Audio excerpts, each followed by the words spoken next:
हालांकि सिलेक्शन नहीं हुआ तो भी हिम्मत नहीं हारी कि भाई अपना सिलेक्शन नहीं हुआ तो क्या। आजकल के युवा पीढ़ी को देखते हैं, अभी एक रिजल्ट आया है और एक रिजल्ट आता है और उसमें भी एक बार फेल हो जाते हैं तो मुंह लटका के डिप्रेशन में चले जाते हैं। चलिए खैर, उसमें बहुत सारे कई दूसरे फैक्टर्स भी होते हैं। तो इसलिए मेरा फेमस कोटेशन है जो मेरे दोस्त ने मुझे बचपन में याद दिलाया था, और वो मैं हर बार ही जो है वो ज्यादातर सेमिनार में बोला हुआ हूँ, not failure but low aim is a crime, because big aim and great objectives bring out a great mind. असफलता अपराध नहीं है, लेकिन छोटा उद्देश्य रखना अपने आप में अपराध है। और जितने बड़े उद्देश्य रखोगे उसी हिसाब से तुम्हारा मस्तिष्क जो है वो विकसित होगा, डेवलप होगा। ओके, तो जिंदगी का सबसे पहली चीज यही है कि आप बड़े सपने देखें, बड़े उद्देश्य निर्धारित करें, और ऐसा नहीं माने कि नहीं मैं तो इतना साधारण पृष्ठभूमि से आता हूं, मेरे परिवार में अभी तक कोई सरकारी अधिकारी नहीं रहा है, मेरे परिवार में ये स्थितियां हैं इसलिए मैं थोड़ी ही बन सकता हूं। इस तरह के विचार जो है वो आपके दिमाग में नहीं होने चाहिए। सबसे पहली चीज जो जरूरत होती है जिंदगी में आगे बढ़ने की, वो होती है आपकी सोच कितनी बड़ी है। सबसे पहली चीज क्या है? सोच। आप कितना ज्यादा बड़ा सोचते हैं।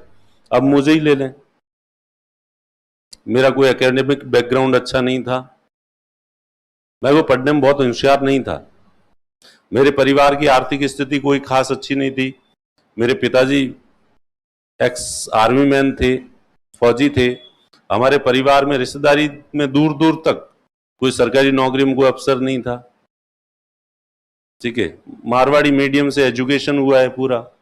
हिंदी भी हमने तो बीएससी के बाद जो है वो सीखी है, क्योंकि जोधपुर में हिंदी बोलने देते नहीं है। जोधपुर के लोग कोई भी हिंदी में बात करे तो सीधा मुंह बिगाड़ के रहेगा, ओ आयो ने अंग्रेजी औलाद। अरे भाई, अंग्रेजी नहीं बोली है, हिंदी बोलने की कोशिश की है। तो हम एक मिशन चलाते थे कि भाई हम हिंदी बोलने की कोशिश करेंगे, सीखेंगे। तो ऐसी सामान्य पृष्ठभूमि होने के बावजूद हमारा एक मित्र था, वो हमेशा बड़ी बड़ी बातें करता था और वो कहता था बड़े सपने देखो, बड़े सपने देखो, जिंदगी में करना तो कुछ बड़ा ही करना है, जिंदगी में करना तो कुछ बड़ा ही करना। तो इसलिए हमने तय किया कि भाई हम जो है वो आरएस का फॉर्म भरेंगे, आईएएस बनेंगे, आरएस बनेंगे।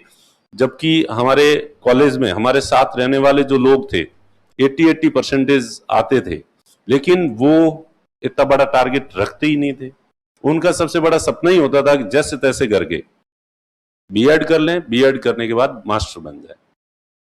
तो हमारे दोस्त ने हमें प्रेरित किया, मोटिवेट किया, तो हमने भी यही कि नहीं नहीं, जिंदगी में ये तो दूसरे काम नहीं करेंगे, हम कुछ न कुछ जो है बड़ा ही करेंगे, कुछ न कुछ बड़ा। अब बड़े में कोई पॉलिटिकल बैकग्राउंड था नहीं कि अपन राजनीति के क्षेत्र में जाके बड़ा काम करें, फाइनेंशियली बिजनेस बैकग्राउंड था नहीं कि अपन कोई बिजनेस कर सकें।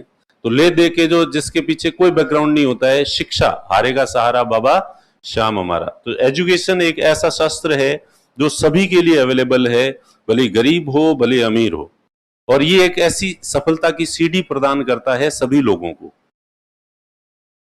कि जिसका सहारा लेके हर व्यक्ति जिंदगी में आगे बढ़ सकता है। तो इसलिए अपने को भी वही हारेगा सहारा शिक्षा ही थी, इसलिए कि भाई अपन पढ़ाई करेंगे और आरएस आईएएस बनने की कोशिश करेंगे। तो और हमारे साथ में हमारे ग्रुप में जितने लोग हम तैयारी करते थे, लगभग सभी लोगों का सिलेक्शन हो गया। एक ये अलग बात है, मेरा सिलेक्शन जो है वो नहीं हुआ। हालांकि सिलेक्शन नहीं हुआ तो भी हिम्मत नहीं हारी कि भाई अपना सिलेक्शन नहीं हुआ तो क्या। आजकल के युवा पीढ़ी को देखते हैं, अभी एक रिजल्ट आया है और एक रिजल्ट आता है और उसमें भी एक बार फेल हो जाते हैं तो मुंह लटका के डिप्रेशन में चले जाते हैं। तो उनके सामने बस मैं यही कहता हूं कि देख भाई, जब भी तुम लोगों में से कोई फेल हो तो सबसे पहले मुझे याद कर लेना कि ये आदमी कितनी बार फेल हुआ है जिंदगी में। तो फेल होने के सारे रिकॉर्ड तोड़ रखे हैं जिंदगी में। जितनी बार मैं फेल हुआ हूं इतनी बार शायद ही कोई फेल जो है वो हुआ होगा। तो ये कहते ही वो जो बच्चा है, स्टूडेंट है, या तो बहुत मुंह लटका हुआ होता है और उसके चेहरे पे मुस्कुराहट आ जाती है, हाँ सर ये बात तो बिल्कुल ही सही है। क्योंकि 97 में ग्रेजुएशन की थी, 2006 में मैंने जो है वो अटेम्प्ट दिया था, आखिरी अटेम्प्ट। तो और उसके बाद सिलेक्शन नहीं हुआ, उसके बाद स्प्रिंग बोर्ड अकेडमी शुरू की, कोचिंग संस्थान शुरू किया, इसका भी जो अच्छा रिजल्ट है पहली बार 2011 में आया था। तो 97 से लेके 2011 तक लगातार 14 साल का जो है वो संघर्ष था। तो और तब तक भी जो है वो हिम्मत नहीं आ रही। तो सबसे पहली चीज सफलता के लिए जो है वो है बड़ी सोच रखना, जिंदगी में बड़े टारगेट्स जो है तय करना, और ये तय करना कि क्या बाबू रेल में न क्या बाबू जेल में, कि या तो अर्श पे या फर्श पे। और हमने जब मैं तैयारी करता था तो मैंने ये ठान रखा था कि प्रयास जिंदगी में हमेशा अच्छे के लिए करेंगे, और नहीं मिला तो इस चीज का कोई अफसोस नहीं करेंगे, भले ही गरीबी रेखा से नीचे जीवन जीना पड़े बीपीएल का, पर जिंदगी को जो है ढंग से जिएंगे, जिंदगी से यूं शिकायत नहीं करेंगे कभी, और मस्त मौला होके जो है जिएंगे। इसलिए जब भी फेल होते थे तो आसपास के लोग जो है बड़ी सांत्वनाएं देते थे, और मुझे वो सांत्वनाएं कभी पसंद नहीं आती थी।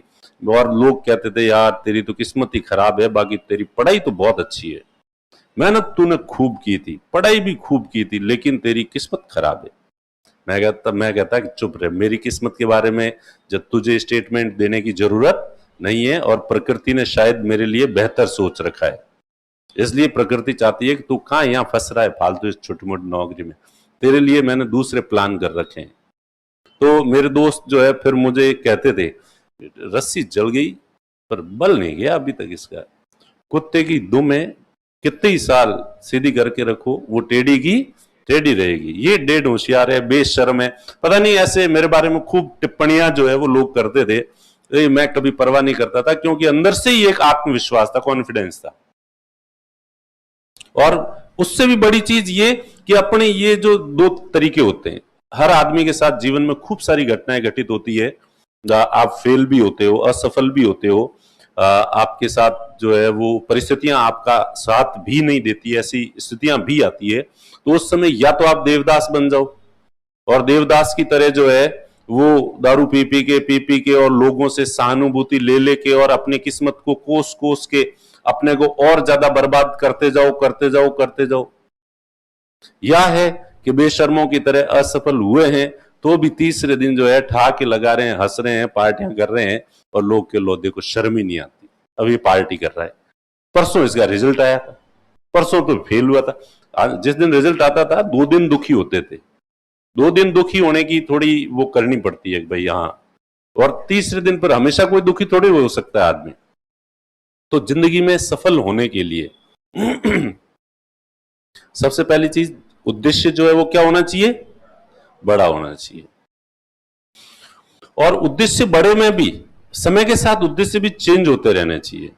तो मुझे कल परसों ही किसी ने, हम कोई बैठे थे तो बाद में बात याद आई, तो मेरे जिंदगी के जो है ना, मेरी पारिवारिक पृष्ठभूमि कैसी रही होगी इससे आप अनुमान लगा सकते हो कि हमारे उस समय बसें वगैरह इतनी थी नहीं, तो बसों में बैठने का बहुत शौक होता था, और कोई भी रिश्तेदार आते थे तो सब बच्चे जो है आज के जमाने में तैयार नहीं होते हैं, हमारे टाइम में जितने भी बच्चे होते थे रिश्तेदार जब रवाना होते थे तो बच्चा कि मैं भी इनके साथ जाऊंगा। साथ क्यों जाऊंगा, लालच क्या होता था, बस में बैठ गया। फिर कभी कभार कहीं जाने का काम पड़ता था तो लगता है यार ये आदमी ठीक है, रोज बस में ही घूमता रहता है, अपने को कभी कभार नसीब नहीं होती। आजकल तो जयपुर से जोधपुर जाओ तो कब सफर खत्म होगा, कितने जल्दी उतरे। तुम लोग इस जनरेशन के हो, हमारे टाइम में ये सपना होता था कि काश अगला स्टेशन आए ही नहीं और हम बस के अंदर ही बैठे रहे, और वो रस्सिया आवे, हिंडा आवे, और फिर वो सबसे पैसे और लेता है। थैला और भर के रखता था, वो थैला रखता था कंडक्टर पहले ऐसे चमड़े का, वो खोलता और फिर वो छुट्टे देता और पैसे और इसके पास पैसे। तो ये हमारे ड्रीम जॉब हुआ करते थे। पर समय के साथ जैसे जैसे अपन जो है वो बड़े होते हैं, परिस्थितियां चेंज होती है, तो उद्देश्य जो है वो बदलते रहते हैं, और ज्यादा से ज्यादा तो वहां से उद्देश्य निर्धारित करते करते यहां तक आ गए हैं। और अभी तो भविष्य का गर्त पता नहीं, अब आगे और जिंदगी में क्या उद्देश्य जो है वो निर्धारित होंगे। ठीक है, तो